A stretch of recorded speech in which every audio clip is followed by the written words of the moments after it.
జెన్జీకి BJP పైన విశ్వాసం అంటే ఇక్కడ ఉన్నటువంటి యువత అంతా కూడా బీజేపీ వైపే ఉన్నారు అంటూ కూడా మోడీ తెలుపుతున్నాడు ప్రకటన. అంటే ఇక్కడ యువత మొత్తం కూడా బీజేపీ వైపు ఉన్నారు. ఆల్రెడీ ఇతర ప్రత్యామ్నాయ పార్టీలన్నీ కూడా చూసారు కాబట్టి మరొకసారి బీజేపీకే పట్టం కట్టబోతా ఉన్నారని అంటే కూడా చాలాసార్లు బీజేపీలో ఉన్నటువంటి ముఖ్య నాయకులందరూ కూడా చాలాసార్లు మాట్లాడుతున్న పరిస్థితి. ఒకసారి చూద్దాం దీని అంశాన్ని. అభివృద్ధి సంక్షేమానికి మేము ప్రాధాన్యత ఇస్తున్నాం. కేంద్ర నిధులను దోచుకుంటున్న టీఎంసీ అధికారంలోకి వస్తే చొరబాట్లను అడ్డుకుంటాం. పశ్చిమ బెంగాల్లో ప్రధానమంత్రి నరేంద్ర మోడీ తొలి వందే భారత్ స్లీపర్ను ప్రారంభించిన ప్రధాని. ఇక్కడ తొలి వందే భారత్ను ప్రారంభించినటువంటి ప్రధాని అక్కడ ఇచ్చినటువంటి స్పీచ్లో అసలు జెన్జీకి బీజేపీ వైపే ఆసక్తి ఉంది, బీజేపీ మళ్ళీ పుంజుకోబోతోంది, బీజేపీ మళ్ళీ అధికారంలో ప్రతి రాష్ట్రంలో కూడా జెన్జీ పుంజుకుంటోంది, బీజేపీ వైపే ఆకర్షితులు అవుతా ఉన్నారని చెప్పేసి కూడా మోడీ చెబుతున్న పరిస్థితి. ఒకసారి డీటెయిల్స్గా చూద్దాం. భారతదేశంలోని జెన్జీ బీజేపీ పైనే కోరుకుంటోందని, తమ పార్టీ పైనే విశ్వాసాన్ని నింపుకుంటోందని ప్రధాని మోడీ అన్నారు. అభివృద్ధి సంక్షేమానికి ప్రాధాన్యత ఇచ్చే బీజేపీనే మెజార్టీ ప్రజలు నమ్ముతున్నారని చెప్పారు. పశ్చిమ బెంగాల్ పర్యటనలో భాగంగా ఇవాళ మాల్దా సభలో ప్రసంగించినటువంటి ఆయన బీహార్తో పాటు ఇటీవల ముంబైలో జరిగినటువంటి స్థానిక సంస్థల ఎన్నికల్లో బీజేపీ ఘన విజయం సాధించింది. ఇక బెంగాల్ సమయం ఆసన్నమవుతుందని, ఒకసారి బెంగాల్ ఓటర్లు బీజేపీని ఎన్నుకుంటారని ధీమా వ్యక్తం చేశారు.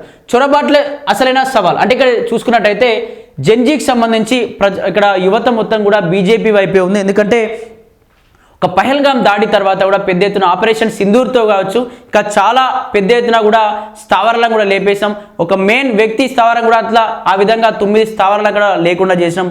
బీజేపీ ఉంటే చాలా రక్షణగా ఉంటుంది, రక్షణ కవచంగా ఉంటుందని చెప్పేసి యూత్ అందరూ నమ్ముతూ ఉన్నారు. అందుకే జెన్జీ మొత్తం బీజేపీ వైపే ఆకర్షితులు అవుతా ఉన్నారు అని చెప్పేసి కూడా మోడీ ప్రకటిస్తూ ఉన్నాడు. కానీ మోడీ ఈ విధంగా మాట్లాడుతూ ఉన్నారు ముఖ్య నాయకులు. కానీ కొన్ని రాష్ట్రాల్లో ముఖ్యంగా తెలంగాణ రాష్ట్ర విషయంలోకి వస్తే, తెలంగాణ రాష్ట్రంలో యువత పెద్ద ఎత్తున బీజేపీ వస్తే ఏదో జరగబోతుంది అని చెప్పేసి, బీజేపీ వస్తే ఏదో కాబోతుందని చెప్పేసి వాళ్ళు పెద్ద ఎత్తున పోరాటాలు చేస్తూ గ్రామీణ ప్రాంతాల్లో తిట్లబడుతూ గడప గడప వెళ్ళి మీ మేనిఫెస్టోను అందించే పరిస్థితి తీసుకొస్తారు.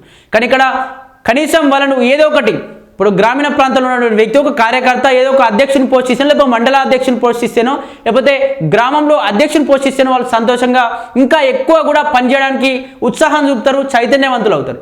కానీ ఇక్కడ ఏం జరుగుతుందంటే నిరుత్సాహపడతా ఉన్నారు. ఎందుకంటే అక్కడ పార్టీ గెలిపించినటువంటి ఎమ్మెల్యే ఇచ్చినటువంటి మేనిఫెస్టో అమలు చేయకపోవడం, లేకపోతే గ్రామీణ ప్రాంతాల్లో ఏదో చేయాలని అంటే ఆ ఉడుకు రక్తంతో ఆ యువత ఏదో చేయాలని, ఆ పార్టీ కోసం, నా మోడీ కోసం ఏదో చేయాలంటే అక్కడ మోడీ ఎంత పోరాటం చేసినా గ్రామీణ ప్రాంతంలో ఉన్న ఎమ్మెల్యేలు కావచ్చు, పార్టీ అధ్యక్షులు ఎవరు అసలు ఏదైతే కాంగ్రెస్ పార్టీని వ్యతిరేకంగా మాట్లాడే అంశాల విషయంలో కావచ్చు, లేకపోతే బీఆర్ఎస్ పార్టీ చేసినటువంటి అన్యాయాల గురించి ప్రజలకు చెప్పే విషయంలో కావచ్చు, కార్యకర్తలు ఉత్సాహంగా ఉంటారు. అంటే పలానా పార్టీ మీకు ఏం చేయలేదు, మీ గ్రామంలో బాత్రూంల విషయంలో కావచ్చు, లేకపోతే మేనిఫెస్టో విషయంలో కావచ్చు, ఎవరు ఎన్ని డబ్బులు ఇస్తానో, కేంద్రమే ఎన్ని డబ్బులు ఇస్తా ఉందని చెప్పేసి ఇప్పటికీ కూడా గ్రామీణ ప్రాంతాల్లో కట్టర్ బీజేపీ వాళ్ళు ఉంటారు. ఏ పార్టీలోకి వెళ్లకుండా బీజేపీ ఉంటే చాలు, మోడీ ఉంటే చాలు, బీజేపీ ఏం కాదు, బీజేపీని కాపాడుకుంటాం మేము గ్రామంలో అని చెప్పేసి కూడా కొన్ని గంపగుత్త ఓట్లు ఉంటాయి గ్రామీణ ప్రాంతాల్లో, అవి కాపాడుకోండి, వాటిని పెంచే పరిస్థితి తీసుకురండి.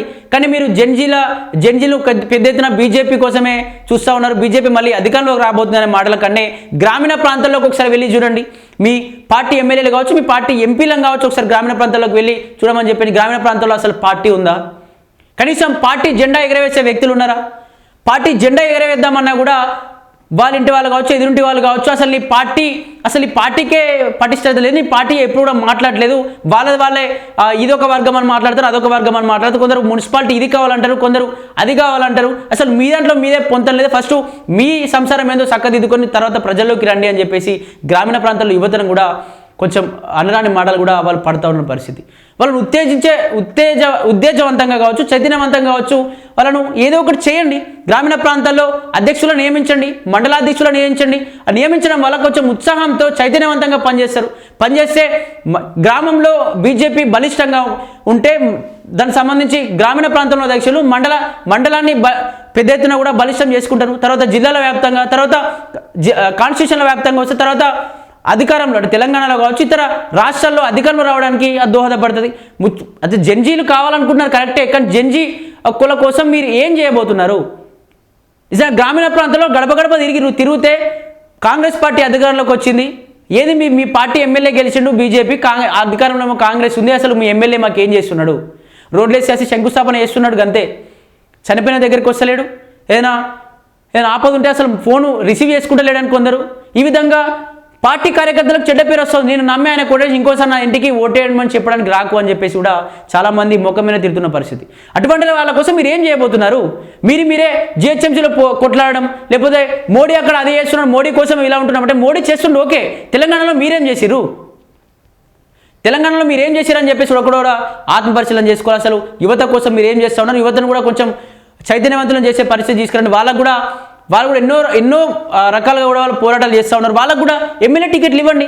పెద్ద ఎత్తున కూడా ఎవరైతే పార్టీ కోసం కష్టపడతా ఉన్నారో, మీ పార్టీలో ఉన్నటువంటి విద్యార్థి సంఘాల్లో కష్టపడతా ఉన్నారో వాళ్ళకు ఎమ్మెల్యే టికెట్లు ఇవ్వండి. వాళ్ళకి ఎమ్మెల్యే టికెట్లు ఇస్తే ఇంకా విద్యార్థులు కూడా పెద్ద ఎత్తున మళ్ళీ బయటకు వస్తారు. బయటకు వచ్చి వాళ్ళు కూడా మీ బీజేపీ కోసం ఎంతో కొంత దోహదపడతారు. మీ బీజేపీ అధికారంలో తీసుకోవడానికి వాళ్ళు కూడా ఇష్టపడతారు. ఎప్పుడు పాత వాళ్ళకి టికెట్లు ఇవ్వకుండా, డబ్బులున్న వాళ్ళకి టికెట్లు లేకుండా ఇవి మంజేసుకొని యువత కోసం అయినా చేసే ఆలోచన విధానం తీసుకురండి. అప్పుడైనా బీజేపీ ఒకసారి బలంగా ఉండే అవకాశం కూడా ఉంటుంది.